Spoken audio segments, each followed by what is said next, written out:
Chapter 6. Oh, a terrified moan escaped my throat.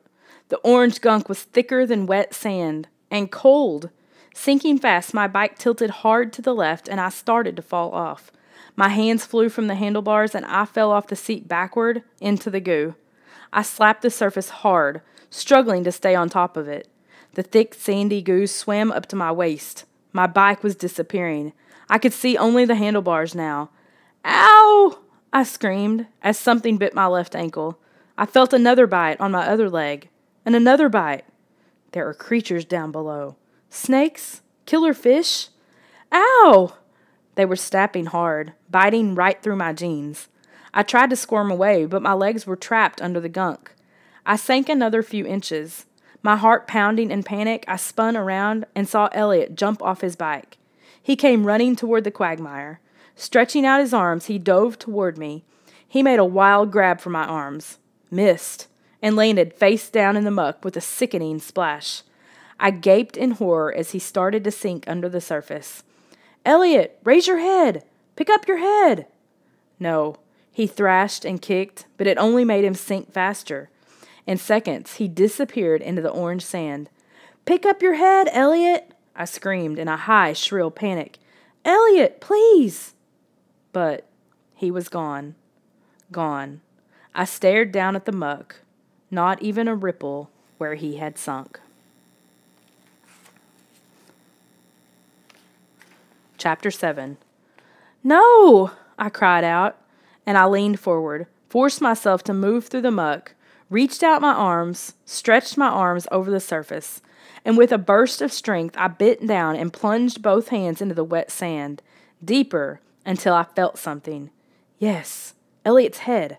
I grabbed his head with both hands and tugged. Panting hard, I tugged with all my might. I pulled him by his hair, pulled hard, pulled his head up over the surface. His eyes were closed. He made a choking sound. His mouth opened and he spewed an orange spray of thick gunk. "Elliot? Elliot!" Without realizing it, I kept repeating his name. He opened his eyes. He shook his head. His hair was thick with the orange sand. He had it caked in his nose.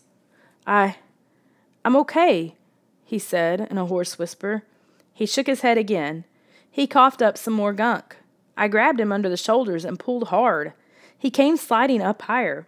We put our hands around each other's waists. Working together, we struggled to the edge of the quagmire. We dove onto the small patch of grass at the end of the street. We lay there for a couple of minutes, breathing, not speaking. Then we slowly climbed to our feet. It felt so awesome to stand on solid ground again. I started to wipe the gobs of wet sand off, but I stopped when I saw the legs of my jeans. They were covered with rips and tears and bite marks. Something caught my eye. I turned back toward the quagmire. I saw 2 large fish with teeth and wide fins and legs, leap up from the sand. I slapped Elliot on the shoulder. "Look!" Another pale green fish jumped over the surface. It had frog-like legs and jagged, spiky teeth. I never saw a fish like that," I stammered. "Why didn't you tell me this place is dangerous?" Elliot wiped sand from his hair. "I didn't tell you to ride your bike into it," he said. "But it's a quagmire," he said. "Don't you know what a quagmire is? Didn't you study about them? We had it in 1st grade. It's in all the beginner geography classes." "Huh? Not in mine," I exclaimed. "And those gross-biting fish, they kept biting and—" I stopped as a dark shadow rolled quickly over me. I raised my eyes and saw a huge creature overhead. Bigger than a swan, black with big outstretched wings, it lowered its narrow head as it came diving down at us. "Look out!" I cried. "Duck!" Elliot screamed. "Hit the ground!"